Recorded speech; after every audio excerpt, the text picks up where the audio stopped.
Tonight on Magic Nightmares, The place is littered with Jeff Ramsey makes his first visit to the Pauper format. Wow, fucking flies.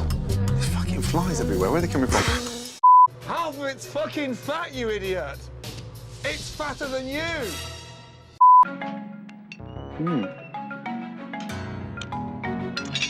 It's hideous. Like a mishmash of bits of shit put together and brought to the boil.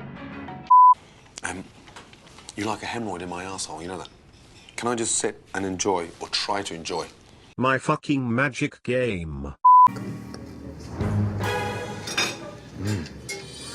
Wow, that is delicious. Finally, some good fucking Deck. I've been saved. King of Jank.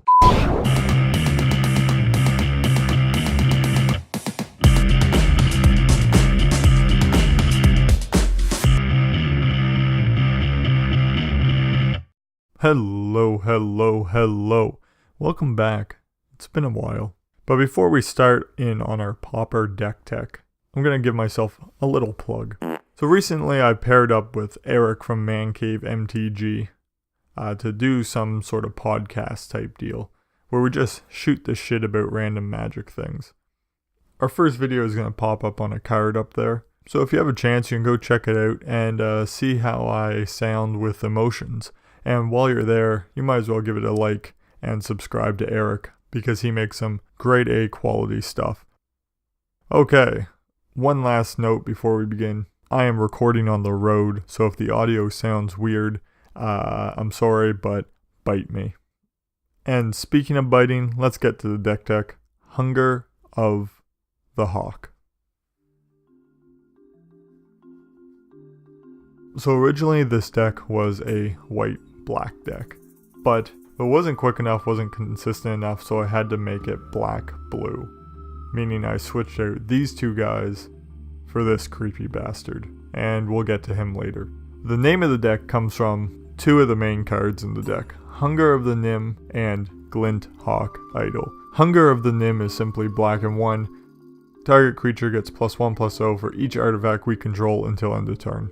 So if you haven't guessed, it's an artifact deck. And we're going to be wanting to pump our Glint Hawk Idol, which is a 2-cost artifact. Whenever another artifact enters the battlefield, it becomes a 2/2 flyer. So with our pumped up flyer, what are we going to do? Well, we're going to hit them in the face pretty hard. And then on our second main, we'll want a Rite of Consumption. So for black and 1, we sack the Glint Hawk Idol, and Rite of Consumption deals damage equal to the sacrificed creature's power to our opponent, and we gain that much life. So we're going for a really quick kill here. But I know you're thinking, why Glint Hawk Idol? Why don't we get something beefier so we don't need as many artifacts? Well, it's because the idol completely negates our opponent's sorcery speed creature removal. Because at the end of our turn, it goes back into an artifact. Okay. We're going to need lots of artifacts to pump up our Hawk. Starting with Glasses of Urza. You probably haven't seen it that much. We get an artifact that we can tap and look at our opponent's hand. Now that might not seem that great, but when we're running a combo deck like this, we really want to know what they have. At the end of a turn, we can tap it, see if they're holding up mana for a counter spell or an instant speed removal. And Chromatic Sphere, pretty standard Pauper artifact tech. For 1, you get an artifact that you can pay 1, tap it, and sack it, add mana of any color to our mana pool, and draw a card. A little bit of mana fixing, but also card advantage. Moving on, we got Springleaf Drum, another cheap artifact that can help us get to the 4 mana we need to combo off. We're also running 4 Prophetic Prisms, again pretty standard Pauper artifact tech. For 2, it comes in, we get to draw a card, and we can pay 1 and tap it to add 1 mana of any color to our mana pool, meaning that we can fix for our colors. We do run Darksteel Citadels, so we can turn that colorless mana into colored mana. And it won't be an artifact deck without artifact creatures, so we're running 3 Shield Spheres. It's a pretty crazy card. For a grand total of nothing, we get a 0/6 defender. However, when it blocks, it does get a -1 counter on it. But it doesn't matter because it's free. We can hold on to them until we're ready to go off, play them all for free, and then Hunger of the Nim. Or if we're worried about one-sided sack effects, and we don't want our other creatures to die, we can play it as fodder. Next up we got Frogmite, Mer Enforcer. I really didn't want to include them just because they are pretty auto-include in Affinity decks and I didn't want to be too unoriginal, but they're hard to pass up. 4 Frogmites that we can potentially get out for free on turn 2, and a Mer Enforcer that we can get out for free. Pretty soon after that, it's hard to go wrong with free creatures, especially when they help in buffing our idol. Moving into non-artifact cards, we have 3 Preordains. 1 blue, we scry 2 and then draw a card. The scry 2 here is very valuable. We don't have ways to shuffle our deck, so Preordain is a better option over stuff like Ponder and Brainstorm, even though with those cards you can see deeper into your deck. Thoughtcast, for 4 and a blue, we can draw 2 cards, but it has Affinity for artifacts, so quite easily we can get this off turn 2, just again to help us look for the cards we need.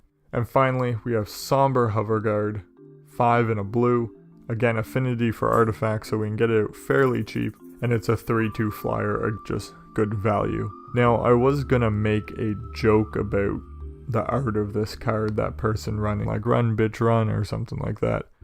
But then I started looking at the Hoverguard. What the fuck is that thing? Look at its face. Look at its arms. Look at its shitty little legs. It looks like someone inflated a diaper and welded it to ET. What the fuck? I'd run too. Jesus Christ. Onto our lands. Surprise, surprise. We're running 12 artifact lands. We got 4 vaults, 4 seats, and 4 citadels. Not much to explain there. It is cool though that by playing one of these, it does activate our idol, so we can get a 2/2 flyer just playing our land drop. And then we're running 2 swamps and 2 islands for only 16 lands. We're really land light in this deck. Onto the sideboard, we're running 2 Metallic Rebukes, basically a 1-cost mana leak. 2 Apostle Blessings and 2 Welding Jars. If they're running removal or we know they're going to sideboard in removal, we'll sideboard these in just to protect our Hawks. Some more artifact tech. We got Nil Spellbomb to deal with graveyard decks, Aether Spellbomb to deal with any creatures that hit the board that we can't really deal with. We can bounce them back to their hand and potentially get rid of flyers that could block our idol, and Alchemist Vial for the same reason. We can pay 1 and tap it to sack it, and target creature can attack or block, so we can shut down the potential blocker. Benefit of all these is they are also card draw as well, whether when they come in or when they leave. Finally, for our non-artifact removal, we're in black, so we're gonna have them. Disfigure just for quick kills of small things like Delver, Nausea for elves or other go wide strategies with tokens. It actually doesn't hit any of our creatures, which makes it a huge plus in this deck. And Diabolic Edict for baubles or go tall strategies. And that's the deck. It's a really fun deck. You can get a win out of absolutely nowhere. So like always, if you liked this video, like and subscribe, leave a comment down below. So until next time, whenever the fuck that may be, keep having fun.